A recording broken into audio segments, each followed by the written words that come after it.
பரிசுத்த ஆவியானவருக்கு மகிமை உண்டாவதா.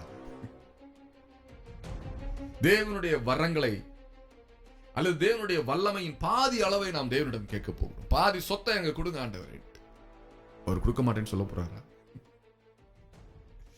ஏனென்றால் கேட்கிறவன் எவனும் பெற்றுக் கொள்ளுகிறான், தேடுகிறவன் கண்டடைகிறான், தட்டுகிறவனுக்கு திறக்கப்படும்.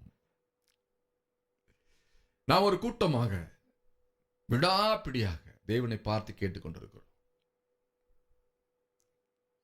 என்னுடைய மாணவர்களாக மாணவிகளாக நாம் கேட்டுக்கொண்டிருக்கிறோம். ஹல்லேலூயா. நன்றி ஆண்டவரே. எலியாவும் எலிசாவும் இருந்த நாட்களிலே தேவனுடைய ஆலயம் இருந்தது, தேவனுடைய ஊழியக்காரர்கள் இருந்தார்கள்.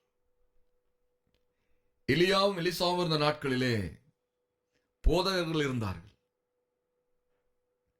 ஆசிரியர்கள் இருந்தார்கள், லேவியர்கள் இருந்தார்கள், ஆசாரியர்களும் இருந்தார்கள். இவர்களை அல்லாமல் தனித்த ஒரு கூட்டம் தேவன் உண்டாக்கி வைத்திருந்தார். ஹல்லேலூயா.